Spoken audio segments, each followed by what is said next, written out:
In the world of video gaming, as with any other kind of media, it's important to ensure that your product has a unique selling point. Without one, you run the risk of drawing comparisons to other similar games, or worse, being completely forgotten altogether. Though many games come up with a fantastic premise that's executed to perfection, scores more will squander a brilliant idea through lousy gameplay mechanics, poor writing, or rushed development. For this list, we're taking a look at the video games that didn't quite live up to the potential of their original premise. They're not all necessarily bad games, though you will find one or two stinkers here. In fact, several of them are really quite good. It's just that based upon their original ideas, they could have done so much more. One last thing, we will be discussing some major plot points from a number of these games, so a spoiler warning is very much in effect. I'm Peter from TripleJump, and here are 10 video games that wasted a good premise. Number 10. LA Noire. Now, before you get mad, I did say that these aren't all necessarily going to be bad games, and LA Noire is in fact a very good game, with a highly unique premise that was mostly executed well. You are Cole Phelps, LAPD detective, and it's up to you to find clues, question witnesses and suspects, and draw a conclusion as to who done it. Each case is interesting, well written, and competently acted, so the experience on the whole is rather enjoyable. Where LA Noire falls down, however, is in its homicide arc. Comprising several similar cases pertaining to the murders of a number of women, this section sees Cole use all of his deduction skills to crack the case. Except it's painfully obvious after the very first couple of crime scenes that these crimes aren't being committed by the random Joe Schmoes we've been incarcerating, and are in fact the work of a serial killer.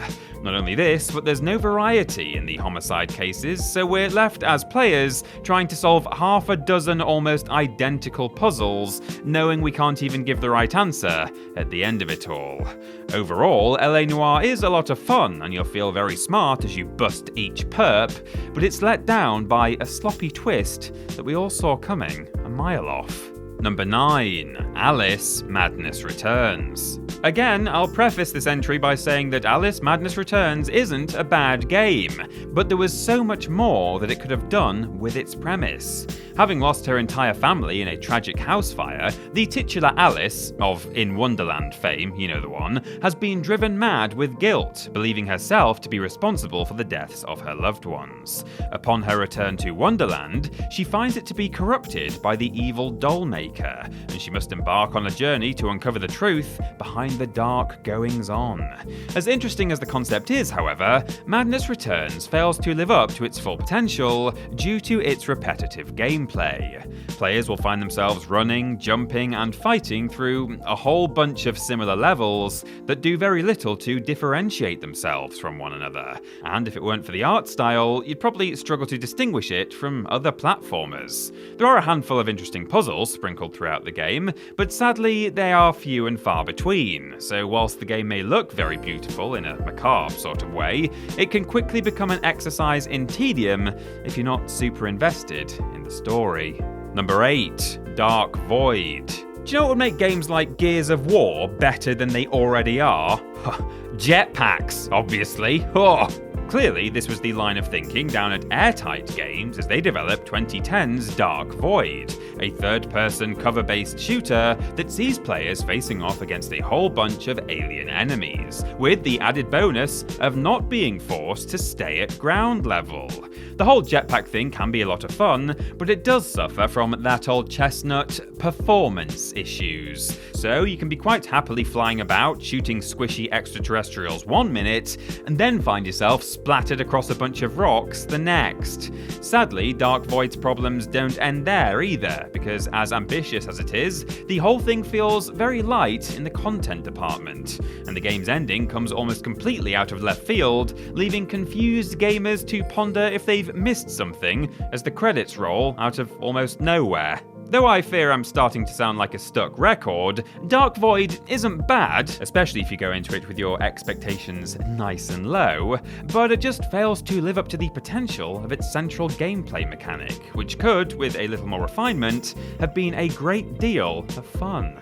Number 7. Mad Max. On paper, an open-world post-apocalyptic adventure game with heavy emphasis on vehicular combat sounds like a really good time, if you ask me, which is why it's a shame that 2015's Mad Max is so frustrating in its execution. The story is certainly intriguing. After the titular, slightly unhinged Maximilian is run off the road and robbed of everything from his car to his lunch money, he must set out on a quest to build the world's most badass vehicle and take sweet revenge. These aspects of the game are fine, with many players praising Mad Max for its story, characters, and stunning visual design. Where it falls flat, however, is in the grindy nature of its scrap collecting system. We get it, it's the end of the world, and the things you need to get through day-to-day life require a little more effort to obtain than just popping down to Tesco. But Mad Max takes this concept to the nth degree.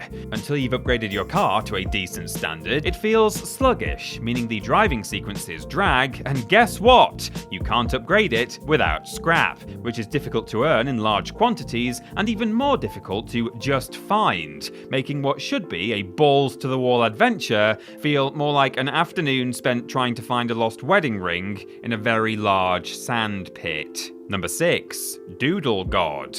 It's not often that we include mobile games in our lists, but when it comes to games that wasted a good premise, we can't help but think of Doodle God.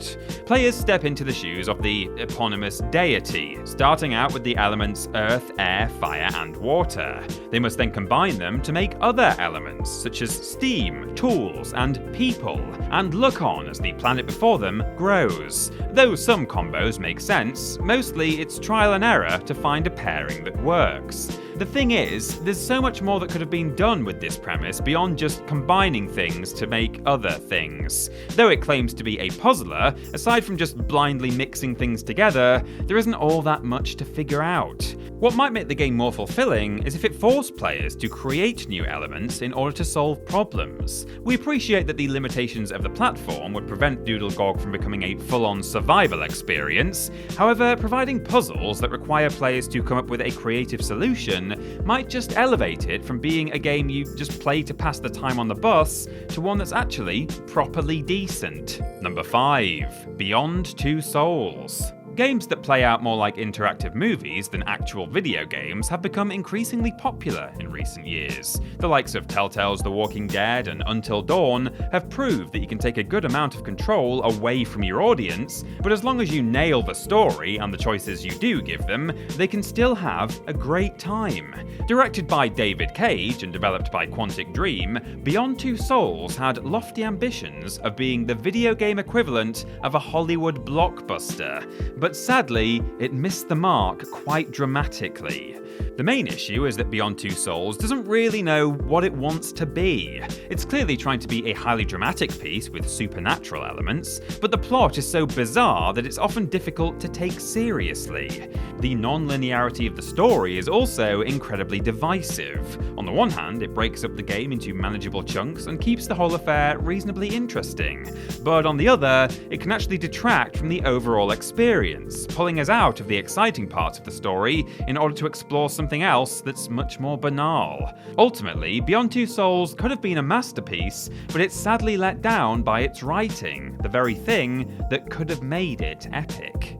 Number 4. Mass Effect Andromeda. Yay! I finally get to stop repeating myself about these entries not being bad games, because finally, we've found one that is. After the original trilogy was concluded, albeit not to everyone's taste, with Mass Effect 3, it made sense for a follow-up to start afresh with a brand new story set within the same universe. Sadly, whilst this idea was not a completely horrible one, the execution was poor, to say the least. I don't think it's unfair to say that Mass Effect Andromeda lacked pretty much everything that made its predecessors so beloved. The large scale of the game is certainly admirable, but large scale doesn't always go hand in hand with interesting. So regrettably for Andromeda, whilst it is big, it is also, by and large, rather boring. Many critics found the main story to be derivative of the original trilogy, leaving a number of dangling threads and cliffhangers that were absolutely intended to be sequel bait. Not only this, but if you venture away from the main plot into Side Quest Town, you'll be greeted by a whole bunch of very similar missions that soon become a bit of a chore. In short, Mass Effect Andromeda was given the opportunity to tell any one of millions of stories, but instead chose to sloppily copy its older brother's homework and just double spacing it so it would seem bigger. Number 3. SPORE. The problem with creating something that's universally loved is that everything that comes after it will draw direct comparisons, whether favourably or not. This was the problem with 2008's SPORE, which drew a lot of criticisms for failing to live up to its predecessor, The Sims. Now, don't get us wrong, SPORE isn't bad, but the problem is, it's effectively 5 games and a character creator in a trench coat, but doesn't fully nail any of the things that would make each of its parts great. The idea is you start out with a single-celled organism, and evolve it to the point it's advanced enough to go to space. The actual character creation suite is very good, giving players a huge number of options when it comes to evolving their species. The problem is that the levels in between, cell, creature, tribal, civilization, and space, lack any sort of depth that would make them feel enjoyable. Each stage just feels like a stripped-down version of another, better game. Again, the levels aren't bad per se, perhaps with the exception of the cell segment in which you just swim around and eat food, but they'll just remind you of the likes of Age of Empires and Civilization and make you wish you were playing them instead. Number 2. Alone in the Dark, Illumination. Although the Alone in the Dark franchise had been on a bit of a decline due to none of the follow-ups being as good as the series' first entry, it was trucking along just fine, with each title garnering mixed or average reviews from critics. That is, of course, until Alone in the Dark Illumination came along and effectively killed the franchise. Brilliant. The galling thing was that it actually had some pretty good ideas, particularly in terms of the mechanic that meant enemies were only vulnerable in the light. This is obviously not a new idea, with the likes of Alan Wake employing it to reasonable success, but it's still a decent one nonetheless. Sadly, having one half-decent idea, and a poorly executed one at that, does not forgive the game of all its other trespasses. It's a massive shame, really, because the light mechanic could have been used to great effect in a survival horror setting. All you need to do is limit the amount of light that's available, setting the thing at night and making torches hard to come by, make your enemies actually scary and vaguely threatening, and ensure that the rest of your game isn't complete poo.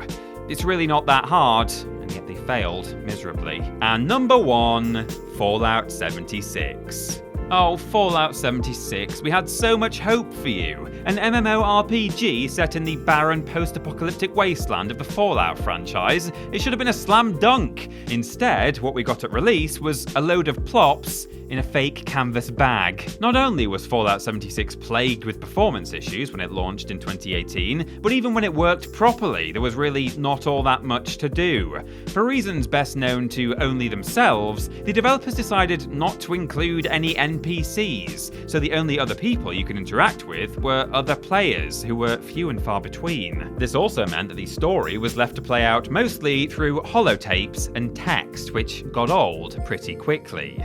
Had the game been populated with interactive NPCs, the world might have felt more engaging and alive. Admittedly, we imagine the end of the world is probably pretty monotonous, but we're not sure that Bethesda had to take it quite so literally. Fortunately, this tale has a happy-ish ending, as the developer has since added a whole load of content that, according to some players, actually makes the game reasonably good. It's just a shame that Fallout 76 will forever carry the embarrassment of its rubbish initial release.